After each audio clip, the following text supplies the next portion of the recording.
Se tem uma coisa que os fãs das novelas mexicanas sofrem há anos, é com as críticas que a imprensa brasileira faz do estilo de interpretação dos latinos. Provavelmente eles tenham razão. Há uma veia exagerada e melodramática. Mas ainda assim, boa parte desses astros conseguem uma façanha: fazer a gente embarcar na emoção, acreditar nas tramas mais fantasiosas do mundo. Mas a gente sabe que, como em todas as novelas, há bons e maus atores, e é capaz de talvez um desses críticos ter zapeado bem na hora que um canastrão daquele estava em cena. E de tempos em tempos, essa safra de atores picareta se renova. Hoje, o Almanaque Latino fala dos atores que não convencem ninguém.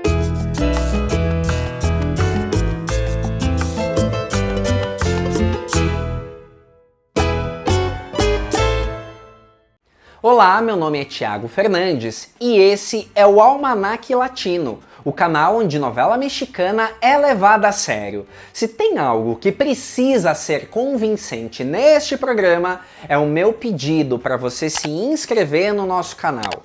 Deixe seu like, seu comentário e passe a seguir todos os conteúdos do Almanaque Latino quando você clica no sininho. É uma forma simples de ajudar o nosso canal a crescer e de você ficar por dentro de tudo. Para falar sobre os atores que não convencem ninguém, é preciso entender uma coisa simples. Não é porque o ator é canastrão que ele é ruim. Pelo contrário. Quer um exemplo que tá no ar no SBT? Gabriela Spanik é um exagero só como Ivana Dorantes, a prima invejosa da novela A Dona, que está sendo reapresentada. Muito grito, olho arregalado e aquele timbre rouquinho que quem acompanha a voz original da Gabriela Spanik conhece tão bem. De alguma forma, aquele exagero é tão over, que é bom. Você embarca na emoção de que aquela mulher é real, existe e apronta tudo aquilo. Mas o programa de hoje não é sobre esses atores, e sim com aqueles que pegam um personagem que tinha tudo para ser bom e entregam uma interpretação completamente fingida. Sim, completo fingimento. Interpretação de desenho animado, que mesmo que a gente assuma que as novelas mexicanas têm um estilo de interpretação mais carregado que o das novelas brasileiras, por exemplo, tem alguns atores que conseguem destoar até disso, num nível inacreditável de canastrice. É como se eles tivessem dado um passo maior que a perna. Um exemplo que está chegando para mim é o Pedro Moreno, que interpreta o Isaac da novela 3 vezes Ana.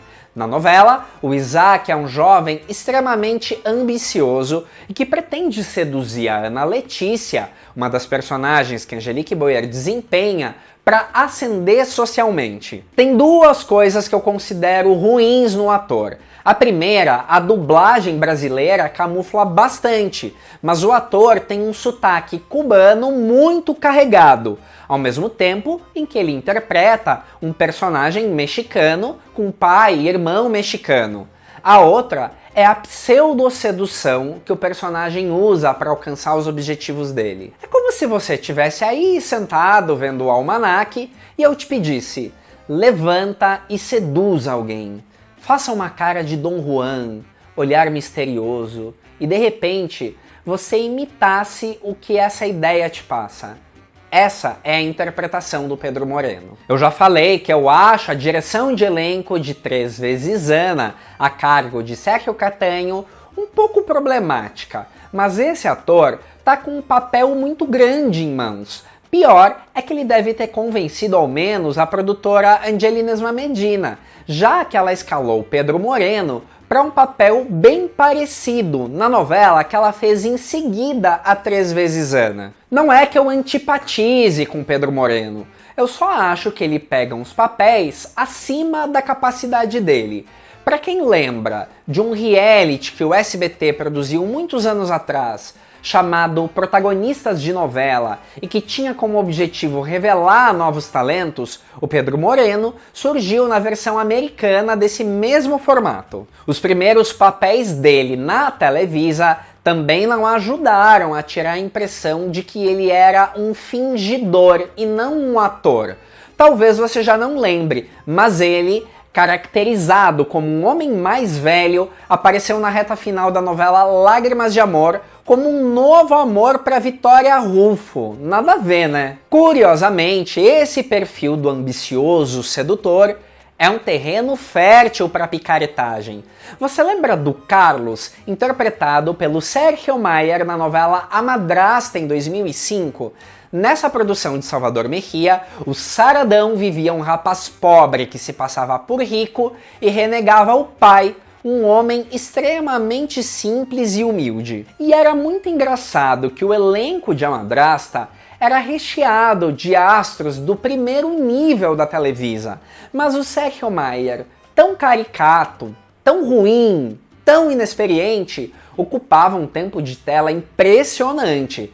Principalmente na primeira metade da novela, era como se o Sérgio Mayer não convencesse ninguém, exceto o produtor Salvador Mejía e a escritora Liliana Bud, a colocar o Carlos em tudo que é canto da novela. Provavelmente porque o papel sim era muito bom e tinha excelentes histórias ao longo do enredo. Até por isso, é meio problemático um personagem com esse potencial e parar nas mãos de um ator tão canastrão, e que na época era mais famoso por ser um saradão e ter feito carreira num grupo musical, mas tinha uma experiência praticamente nula como ator.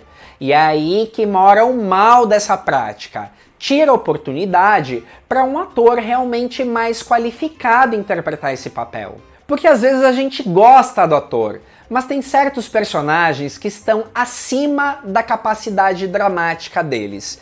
É o que eu sinto, por exemplo, que acontece com a Ninel Conde. Não resta dúvidas que todo mundo simpatiza com a cantora Alma Rei, que ela interpretou por 3 anos na novela Rebelde. A personagem era simpática, carismática e a beleza da Ninel tinha tudo a ver com o perfil. Provavelmente o físico exuberante fez sentido para a produtora Nathalie Lartiloux escalar a Ninel para representar a Coral na novela Mar de Amor, produzida em 2009.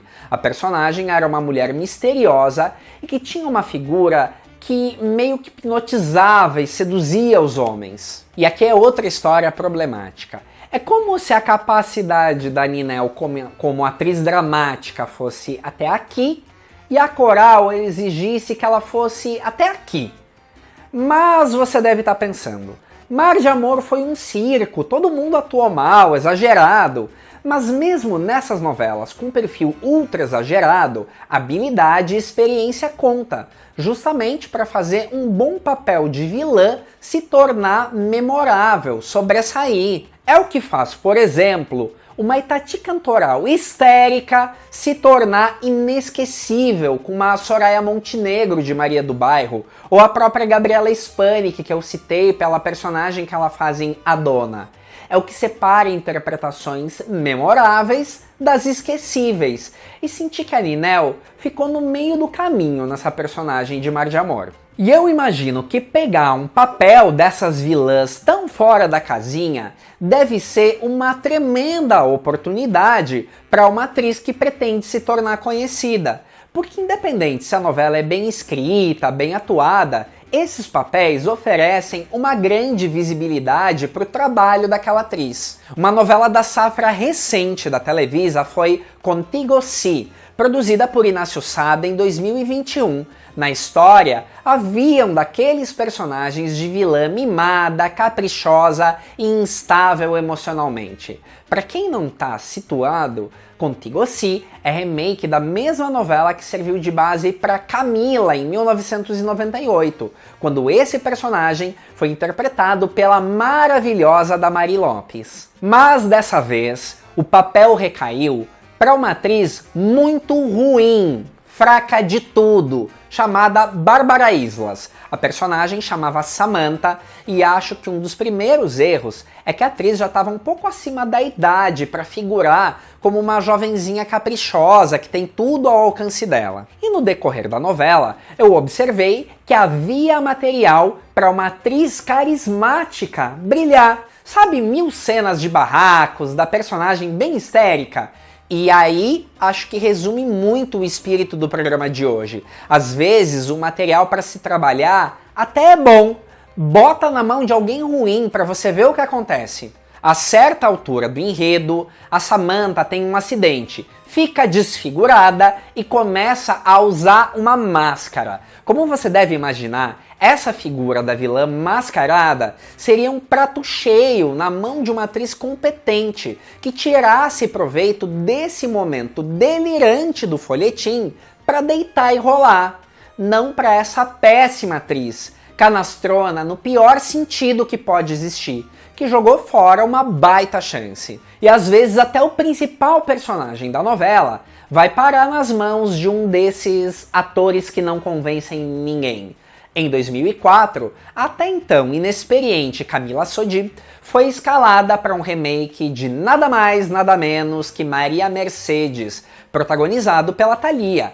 Esse remake se chamou Inocente de Ti e foi gravado em Miami, encabeçado por Camila e Valentino Lanús. Apesar de inexperiente, Camila não era exatamente uma desconhecida. Ela era a sobrinha da própria Thalía. Eu sei que é até uma tecla surrada de bater esse argumento de fulana jamais vai superar ciclana. Ou ainda, só ganhou tal chance porque é parente de não sei quem. Quando Inocente de Ti foi ao ar, esses argumentos provavelmente fizeram sentido.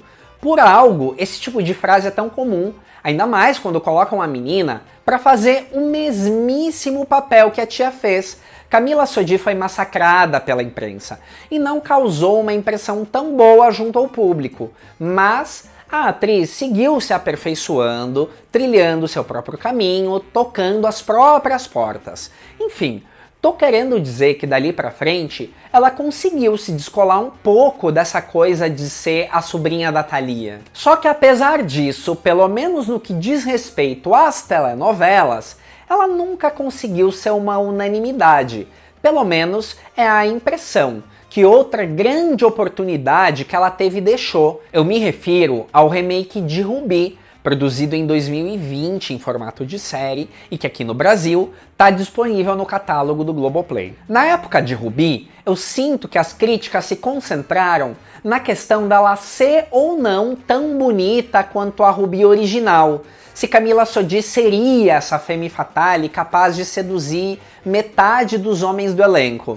Bobagem. Ela realmente ficou muito abaixo foi na atuação mesmo, no magnetismo em cena. Ok, talvez a Camila não se ajude muito no sentido de embarcar em projetos onde a comparação dela com outros intérpretes fique muito evidente, mas a realidade é que a impressão que ela deixou vivendo Rubi foi bem controversa. E quando a gente fica na dúvida se a atriz tem ou não carisma, se foi a direção da novela, ou foi ela quem não acertou no tom da protagonista, a gente percebe que ela encaixa como uma luva no rol dos atores que, olha, tá difícil de convencer. E aí eu te pergunto, que ator nunca te convenceu?